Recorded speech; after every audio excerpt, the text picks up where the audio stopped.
So ngayon, i-experience natin mag-iigib ng tubig dito sa bundok. So ngayon, papunta tayo sa baba para makakuha ng tubig.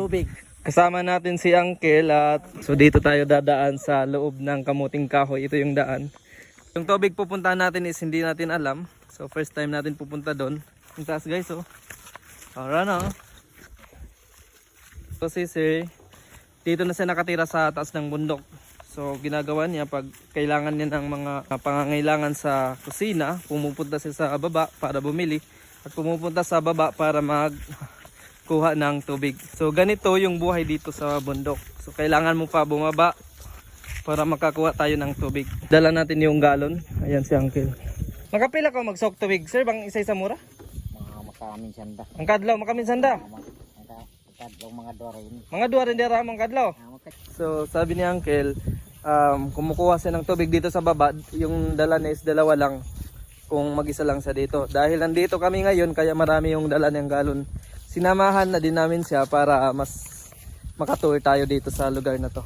Sinwak to amon pagbuno di yaw no ko tungod. Dito ra ko kaya dantarat. Dito pag mo kidan. Dito ra. Sa asal di na pangyanom corona. Amon do na ini. Ini kanin ini. Kamo niya na. Kata sila madini. Sa patas. Patas pag nagbuno sila dayon doon. Di na nagbuno. Hindi Okay. So ito daw yung area na to, sabi ni Uncle is dito talaga nangyari yung bakbakan. Ini. Itong mga bakas na to, ayan, bakas daw ng bala. Ayun, mga bakas ng bala. Ayan. Yun yung mga bakas ng bala sa puno ng kahoy. Dito mismo nakapwesto yung mga sundalo. Ito pa guys, oh, isa sa mga bakas daw ng bala yan. So ganun na katagal yung gera. So ngayon alhamdulillah pwede na puntahan dito dahil may mga tao na namumuhay dito. Tigdas ng tuwig. So guys, ngayon dito na kami sa tubig. So dito daw mismo yung taguan ng mga ESD. So dito sila tumatago. Ayan yung kinuha na namin ng tubig. Akala ko guys yung tubig na pag-iigiban natin is kupong. Yun pala is hose.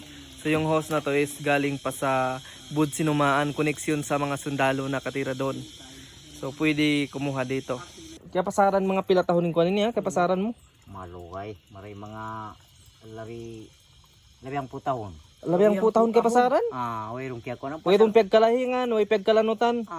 Nasari ko pagkari mo na ito. Masuk kawan tahon. Panagnaan bukon sa ni Benin lano bukon. Puno gulangan sa. Gulangan to. Lawi pa rin si Jumpo bari magkita eh.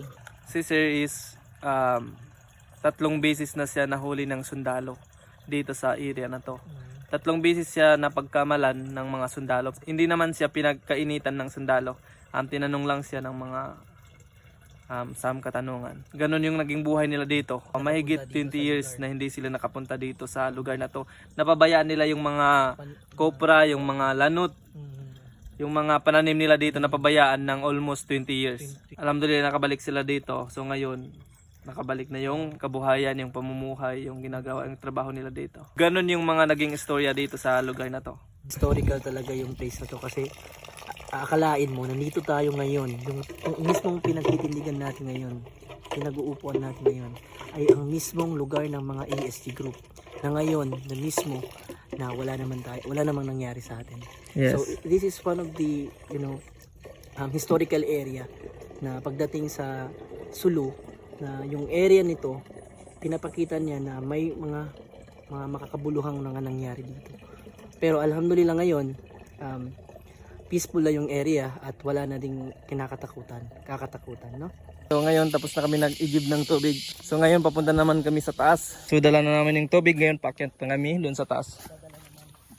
Oh guys, ayun, nakita natin si Auntie, nagdadala siya ng mga groceries. So papunta siya sa bahay. Ayan, kamaya. Okay. So ganun na yung buhay dito sa Patikol. So ayan si Auntie, may dala siyang mga paninda. Galing siya sa town. So may mga tao na dito nang namumuhay ng maayos. Dumukay kita daan biyang para mas maka-explore pa kita. Guys, butas ng bala. Ayan, butas ng bala. Oo. Tinubuan na ng halaman. Guys, tingnan nyo. Yan, itong mga bakas na yan. Yan yung mga bakas ng bala. Dahil sa bala naputol itong manggis. Ayan, itong tama ng bala oh. Klaro. Ayan. So tama ito ng mga bala oh. Ngayon, nandito tayo mismo kung saan dito nagganap yung malakas na bakbakan. Dito sa lugar na to. Ayan, papakita natin sa inyo. Itong mga bakas ng bala. Ito, bala to. Tumama itong bala. Bala. Ito, bala. Ayan. Slide. Tingnan niyo, tama ng bala. Ayun, sa taas. May mga balang tumama dyan. Marami, ayun, sa taas oh. So, tama yan ng mga bala. Dito pa, itong puno na to, may sumabog dito sa taas. Ayan oh. So, itong isang puno, maraming tama. Ito, maraming tama. So, dito. Tapos, dito sa kabila, ayan, maraming tama ng bala. So, ito yung mga critical area dati. Pero ngayon, alhamdulillah, napuntahan na natin. So ang ginagawa namin ngayon is parang nag-clearing kami. So ito daw guys yung mga naging pwesto ng mga ASG. Dito. Oo. Pero yung mga itong bahay na to, hindi bago na yan, ginawa ng mayari. So dito mismo daw, nakapwesto yung mga ASG. So doon sa baba yung mga sundalo. Hindi gaano kalayo kung kaya mas maraming bala nakita natin doon. Mga bakas ng mga bala dahil malapit yung sundalo at Abu Sayyaf na nagkabakbakan sila. Daya, ini rin nakita mga tiyanong. Kalawal. Magkalawal sa magdal sa patas. Yan guys, oh. Ito yung mga bala ng mga sundalo tumama. Ayan oh. Tingnan nyo. Ayan guys, tingnan nyo. So ito yung bakas ng bala. So ito daw yung area naman ito is dito nakaposisyon yung mga ESG. So yung mga bala nakita nyo is mga bala ng sundalo. Doon sa kabila kanina, yung unang pinakita natin, yung mga tamang bala is bala ng mga ESG. So dito is mga bala ng mga sundalo. So ngayon paakyat na kami sa bundok at mag-explore pa tayo. Ipapakita namin sa inyo kung ano pa yung mga pwede natin makita dito. Let's go. Pagod na ako sa kakadala ng tubig dahil mataas pa yung aakyatin natin na yun. Yun na yung mga kasama ko, nasa taas na sila. Kaya pala malinis dito, kung nakikita nyo, napakalinis na dahil si sir mismo yung nagputol ng mga puno dito, tapos may sarili siyang power saw. So siya mismo yung nagputol, tapos ginawa niyang uling yung mga kahoy after niya pila. So yun. Alhamdulillah, nairaos din kahit alhamdulillah, dito na tayo sa taas.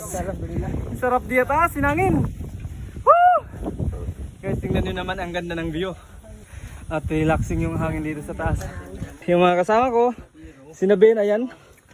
Nagtaon na kamupanggi. Like, hindi. Ano lang, tinikman lang namin kung gaano kasarap. Kasi nilagyan namin ng Bubuk. bulad na. Bulad. Sarap. Patry nga. Bismillah. Bismillah. Sarap. Kamusta? Sarap. Try mo. So, inisab kami nang kita niyo mga ditong mata.